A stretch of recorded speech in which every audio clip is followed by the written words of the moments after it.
All right, enough of the ideological talk and the wine wheel and all the other descriptors. Let's get to something that's so base, so elemental, so simple that you actually understand it already about life in general, but now let's apply it to wine, because it actually is crucial to understanding the wines you're going to be drinking, how they're produced, and make you a better shopper. And the terms I'm talking about are dry wine versus sweet versus dry versus sweet. Duking it out. All wines can be described in one of these two ways, or somewhere in between. But the levels of what we call residual sugar in the wine are critical to understanding and detecting and tasting and smelling and everything about that particular wine. And they're opposites, dry versus sweet. Again, you can have a dry, all the way dried out wine. It's almost mouth puckering sometimes, or tannic, or astringent. That's all the way dry, no sugar left in the bottle at all. Or the opposite, sweet, where it will have some residual sugar or a lot. That's residual meaning there's still sugar left in the bottle that the palate will detect, and it'll be sweet to the taste. For Americans, this is simple, because you grew up with, and maybe you're still on, the sweet bandwagon. Americans have a sweet tooth, and almost all beverages you've ever had in America, mass marketed ones, are sweet. All the whole soda line and everything else has tons of sugar in it. We love the sugar. You can have some wines that have sugar in them, but most of them are closer towards the dry side. And as you get into wine, since you're just now getting into it, maybe for the first time, your palate will naturally gravitate towards things you're more familiar with and they're easier for you to drink, and that will be the semi-sweet to sweet wines.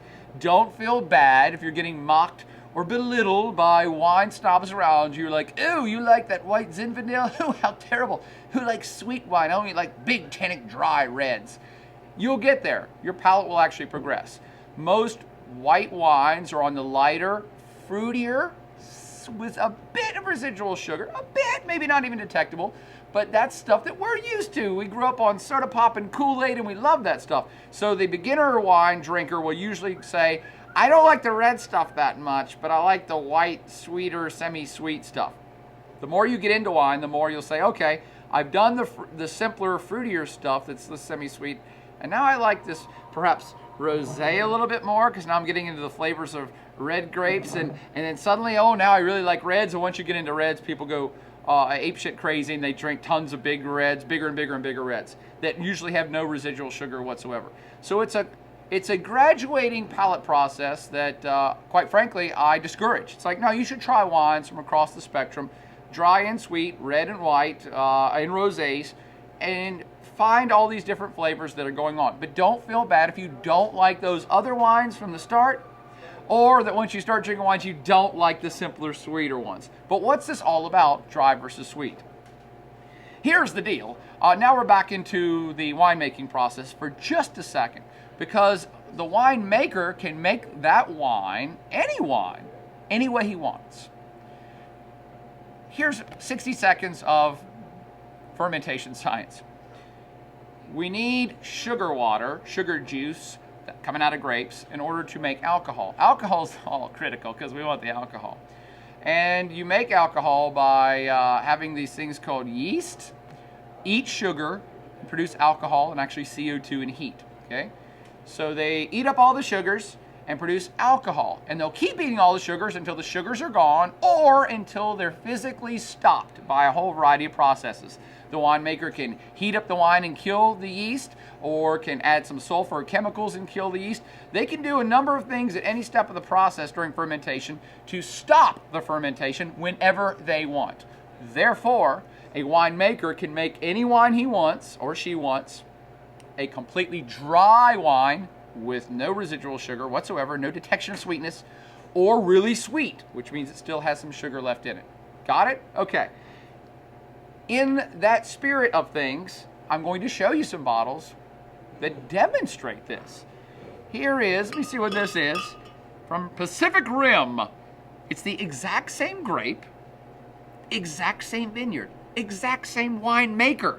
But one of them says dry Riesling, and the other one says sweet Riesling. Surprise, surprise, they're even from the same year. I would bet that they're from the same vineyard block. And here's what's great about today's world is on the back of these labels, they're increasingly telling people, because they want you to be an informed consumer, that, hey, do you like a little bit of sweetness on the palate? Do you like the flavor of sweetness, or do you not like that and you like it all the way dry? And a lot of these labels, I don't know if you can see that, or I should tilt it, are giving a spectrum.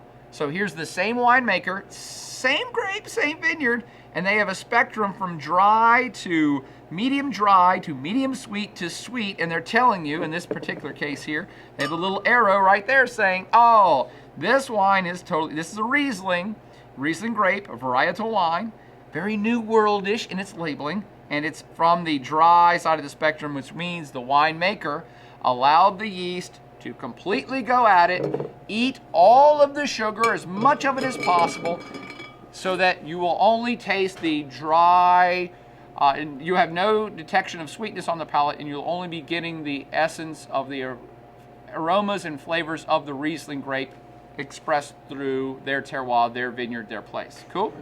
Here's another example from Hogue. Oh, I love these guys from Columbia Valley. A Riesling, 2011 Riesling, and a 2011 late harvest Riesling. So what does that late harvest mean? It's also giving you an indication of sugar levels.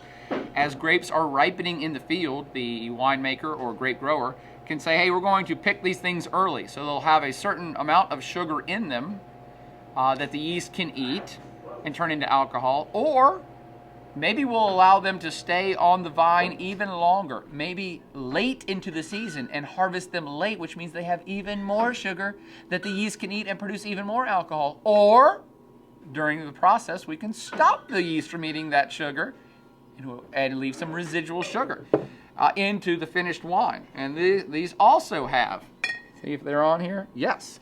This one also has, although it's pretty small so you won't be able to zoom in, the back of the label is telling you, hey, wine consumer, here are the levels of this exact same grape from this exact same winemaker. One of them is medium sweet and the other one is fully sweet.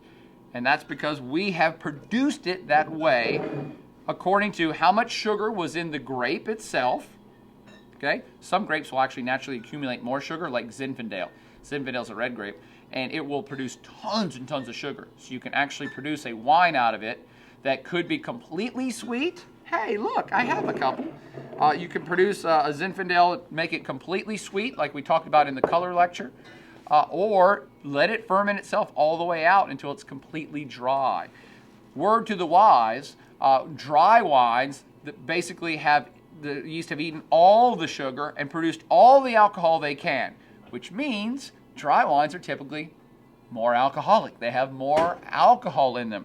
And so, for instance, with this particular Zinfandel from California, this is a sweet version. Well, it's sweet. That means they didn't allow the fermentation to go this whole length, so it's probably lower in alcohol. Let's see what this one is.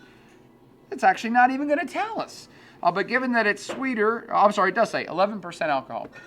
11% alcohol by volume for this sweet Zinfandel.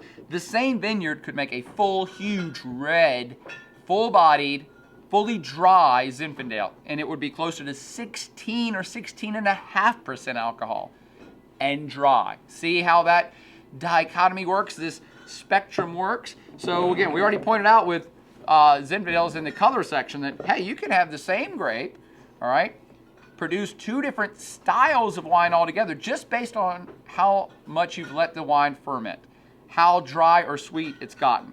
And to reinforce this fact, if you see pink wines from California or America, in general, they're sweet. Sweet Zinfandels, blush wines.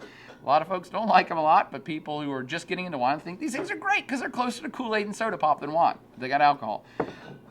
Inversely, the French and most Europeans recognize rosé, not blush, rosé wines as completely dry pink wines. So it's all about how long you want to let that ferment. Well, again, originally to reinforce how much sugar you have in the grapes, Chardonnay grapes won't get as much sugar as, say, a Zinfandel grape. So you only have so much sugar to start with, but then the winemaker can allow it to partially ferment or fully ferment into a dry wine. Partially ferment into a sweet or semi-sweet, or fully ferment into a fully dry wine. This is actually pretty crucially important for a lot of types of wine that you may have heard of. the amount of sugar that's in the grape when it's harvested is the basis for the whole German system of bottle labeling. For their whole state system of how they think about wines, the Germans say, well, for us, because Germany's a tough climate to grow grapes in, we're mostly concerned with how much sugar we can get in the grapes while they're growing in the fields. So their whole bottling system, or their whole labeling system, is based on harvest levels of sweetness. If you see these same 3 bottles, I don't know if they can zoom in and see them all, I'll poke my head over. These all look almost identical to the non-connoisseur, and that's okay. Most wine people actually are into wine, don't understand the German labeling that much. So what we have are the same vineyard, same grape, it's all Riesling, same year, same producer, same everything. But they have said, hey, even in the same vineyard, these grapes called Cabernet, we harvested them when they were about average ripeness, so they have a certain amount of sugar that we can then ferment into a wine that'll be maybe semi-sweet. And that's Cabernet. You can leave the grapes on the vine for a little longer to get up to Spätlese. And that just means, well, these are later harvests. We've allowed them to accumulate more sugar, and therefore, we could have more alcohol, but it usually translates into it's an even sweeter wine. We can leave the grapes on even longer from the same vineyard to make an Auslese. And that means it's even more sugar that's in those grapes, which translates maybe to more alcohol, but more sugar in the finished wine. This is just 3. They actually have about 6 divisions, all the way up to Trockenbeer and Auslese, which is, or ice wine, which is concentrated sugar in the grape, which then concentrates residual sugar in the finished wine. They could make them completely dry if they want to, but most Germans don't, at least not the ones that are exported. Another wine type that you're probably at least a little familiar with is sparkling wines. And sparkling wines, again, the basis for the way they think about the product is mostly based on sweetness levels. So I dare say there's not many sparkling wines that won't tell you on the label exactly how sweet you would expect that product to be. For instance, this is a common term that most of you have probably seen, Brut. And Brut in the sparkling wine or champagne world means that we have fermented it out, it's totally dry. So you won't expect any detection of sweetness on the palate for a Brut. You can even see extra Brut. What that means, I'm not exactly sure. I never have been. I mean, if it's Brut, it means it's dry. There should be no sugar in it. Extra Brut means it's even extra more. There's no sugar in it. So fully dry experience with a Brut sparkling wine from Champagne or from any other place. Demi-sec, hey, wait a minute. Demi and sec is sweet, so it's demi-semi-sweet. So this is telling you, oh no, there's a little bit of residual sugar left in this wine that you might be able to detect on the palate as slightly sweet, a hint of sweetness.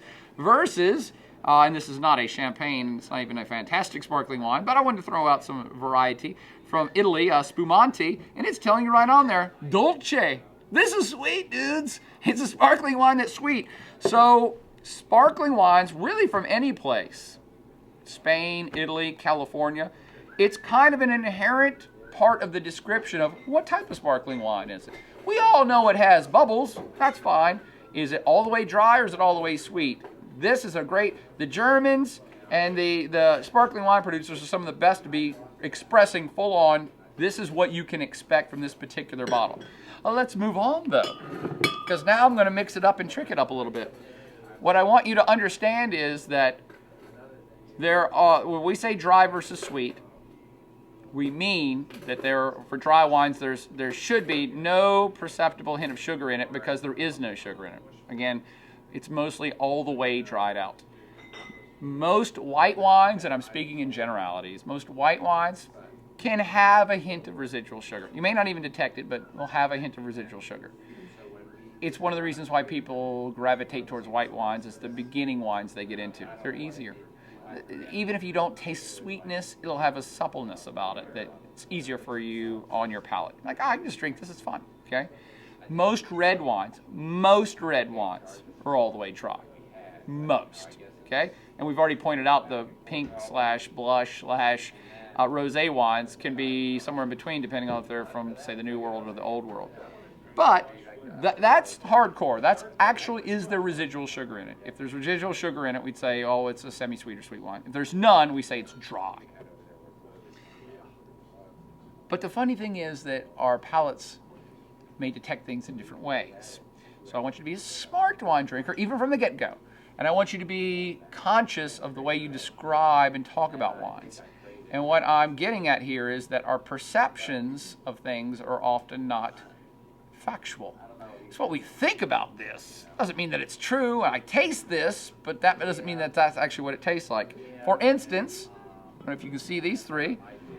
I'll show you these three wines. And this is hilarious. I had not even thought to do it till I was trying to think about the best ways to explain this to intro students. Which one of these wines do you think is the sweetest? If you have any experience with wine, you might recognize some of these labels. This is a Shiraz from California. I'm sorry, a Shiraz from Australia. A Vinho Verde white wine, really acidic white wine from Portugal. And a port wine. Woo! A port wine dessert wine. Which one do you think has the most sugar? Which one do you think is the least sugar? Which one would you think is sweet versus dry? The order that most of us would say, oh, in levels of increasing sweetness, it's probably this. Because this is white, and it's acidic, and it seems dry. And this is red, and it's probably, I might have a little bit of residual sugar because it seems sweet, but not really. And this port, oh, it's got sugar in it for sure because I can taste this. But here's the deal. This is the perception. When you taste this wine, it's acidic. When you taste this wine, it's lush and fruity. When you taste this wine, it's sweet. So you're like, hardly any sugar, some sugar, tons of sugar. The reality is, it's this. And that's because our palates are detecting things in different ways. This red wine, this big Shiraz, big, jammy, fruity, plummy, luscious Shiraz wine. In our brains, we say, it's fruity. Fruit has sweet. Jam, jammy, jam, plummy, yeah, raspberry sweet, yeah. And so when I'm describing this wine, I'm like, yes, this big, jammy, plummy Shiraz is sweet. I like it. And many intro students, beginning wine drinkers, will be like, oh yeah, this is sweet, I love it. This wine has no residual sugar whatsoever. It's actually almost 17% alcohol. And that's telling you, no, the fermentation went all the way out, baby. There's no sugar left in this sucker. It's the perception, the flavor and aroma perception of fruit that throws us off a little bit, that we recognize as sweet even though it's not. So how can this almost crystal clear, acidic wine actually taste drier? Again, it's perception. It actually has some residual sugar in it, but it's a wine that's actually harvested. The grapes are harvested early, so it has high amounts of acids and sugars in the grapes. And it's because of that high acid, it has this crisp, almost abrasive, biting flavor to it. So when we drink it, we're like, whoo, no, this is dry. I don't taste any sugar at all, so it must not have any. Au contraire, or whatever the Portuguese equivalent of au contraire is. This wine actually has residual sugar in it, but the acid overwhelms it a little and actually balances it so you don't detect it at all. So the perception is zero sugar, high acid, but it's actually no. Those elements balance each other out and you just can't detect the sugar. And then we'll come to the last, port wine, which if you've ever had port wine, you're like, oh my God, yeah, that's sweet as all get out. It's sweeter than Coca-Cola. It's got sugar packed into it. If you've ever had dessert wines in general, like sherries or ports or Madeiras, and even like some late harvest stuff out of Germany as well, they can be exceptionally sweet, but in the case of port, it actually has way more sugar than you even detect.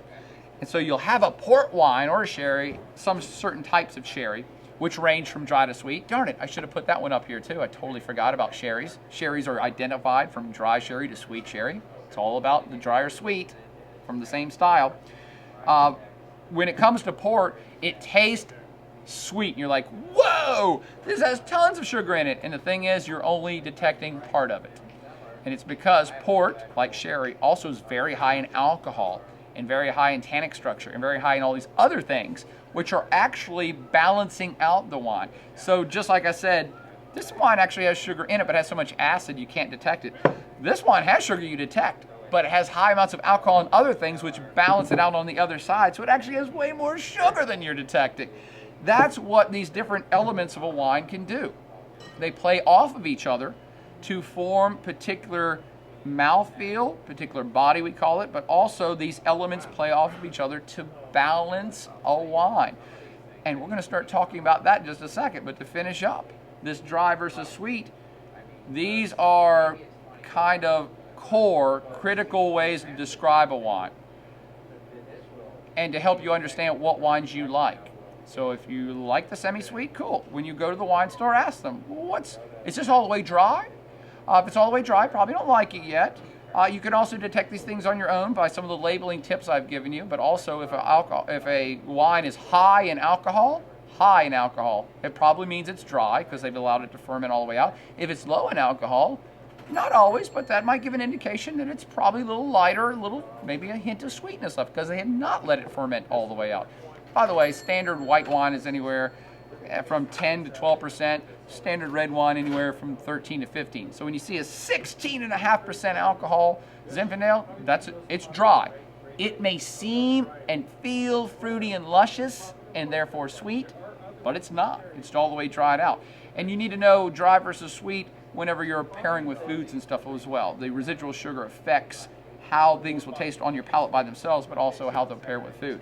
But now I've talked about lots of different things with dry versus sweet. Again, inherently, you know what these terms mean on your own palate, and you know what you like. So experiment around with what you like. Talk to your wine people about, okay, how is this wine? Is it semi-sweet? Is this all the way dry? Is it partial? Has it got some residual sugar? And now you should know what these terms mean. But with these three, I was talking about how the acid was playing off of the sugar levels to make a wine balanced, or to maybe fool your palate into thinking it's one way when it's actually another. And let's get to that next. Body and balance of wines and the different elements that go into that make a great wine or an off-center wine.